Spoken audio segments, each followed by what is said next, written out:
¿Qué tal? Bienvenidos a En Tendencia, yo soy Ariadna Paola.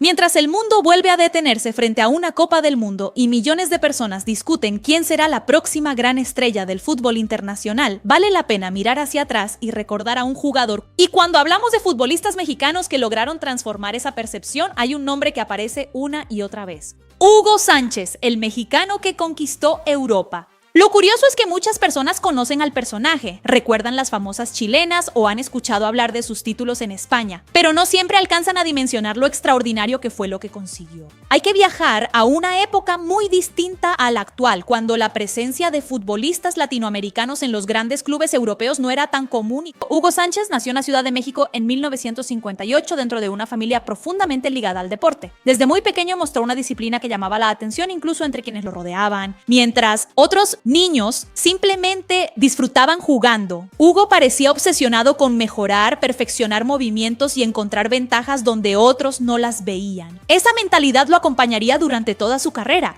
y terminaría convirtiéndose en uno de los rasgos más característicos de su personalidad. Una parte importante de su formación ocurrió lejos de las canchas de fútbol. Durante su infancia practicó gimnasia, una disciplina que desarrolló su coordinación, equilibrio y capacidad física. Pero con el paso del tiempo se convertirían en uno de los elementos que explicarían muchas de las jugadas que terminarían haciéndolo famoso en todo el mundo. Su talento comenzó a destacar rápidamente en las categorías juveniles de Pumas. Ahí aparecía ya una combinación que marcaría toda su carrera. Una enorme capacidad técnica acompañada de una confianza que para algunos resultaba inspiradora. Hugo nunca pareció sentirse cómodo con objetivos modestos. No hablaba como alguien que esperaba una oportunidad. Hablaba como alguien convencido de que podía competir contra cualquiera. Durante los primeros años de su carrera profesional se convirtió en una de las figuras más importantes del fútbol mexicano. Sin embargo, mientras muchos jugadores consideraban suficiente triunfar dentro de la liga local, Hugo tenía una ambición diferente. Su mirada estaba puesta en Europa, donde se encontraban las ligas más competitivas, los clubes más prestigiosos y los futbolistas que dominaban las portadas deportivas del planeta. A principios de los años 80 llegó a España para incorporarse al Atlético de Madrid. Aquella experiencia representó mucho más que un simple cambio de equipo. Era la oportunidad de demostrar que un jugador mexicano podía competir. El ritmo era distinto, la exigencia era mayor y las expectativas eran enormes. Sin embargo, Hugo comenzó a responder de la única manera que sabía. Poco a poco fue construyendo una reputación que empezó a llamar la atención de toda España. Su capacidad para aparecer en el momento justo, su instinto goleador y la espectacularidad de algunas de sus definiciones lo convirtieron en uno de los delanteros más peligrosos del campeonato. Entonces ocurrió algo que cambió por completo la dimensión de su carrera. En 1985 fue fichado por el Real Madrid. Hoy puede parecer un movimiento más dentro del mercado internacional, pero en aquel momento significaba ingresar a uno de los clubes más importantes del mundo. Los años siguientes terminarían siendo los más brillantes de toda su carrera. Con el Real Madrid ganó múltiples títulos de liga, se convirtió en una de las principales figuras del equipo y consiguió algo que pocos delanteros logran incluso una sola vez: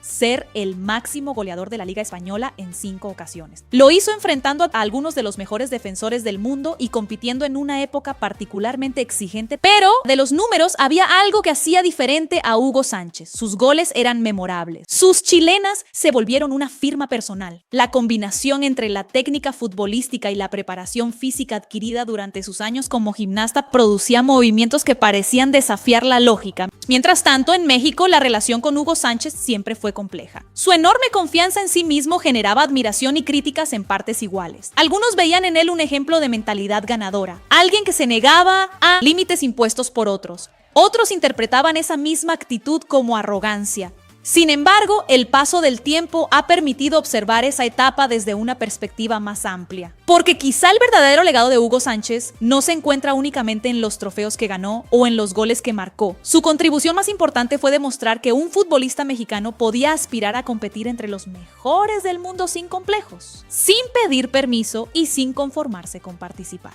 Abrió una puerta que después cruzarían jugadores como Rafael Márquez, Javier Hernández, Andrés Guardado, Irving Lozano o Raúl Jiménez. Por eso, cuando cada 4 años comienza un nuevo mundial y México vuelve a buscar a su próximo gran referente, el nombre de Hugo Sánchez sigue apareciendo en la conversación. No solamente porque fue un extraordinario delantero, sino porque representó algo más profundo, la posibilidad de desafiar las expectativas y demostrar que el talento mexicano podía triunfar en los escenarios más exigentes del planeta. Y tal vez esa sea la razón por la que su historia sigue vigente décadas después. Porque no habla únicamente de fútbol, habla de ambición, disciplina, confianza y perseverancia. Habla de lo que ocurre cuando alguien se atreve a imaginar un destino más grande que el que los demás consideran posible y trabaja durante años hasta convertirlo en realidad. Gracias por acompañarme. Yo soy Ariadna Paola y esto fue En Tendencia. Nos vemos en el próximo video.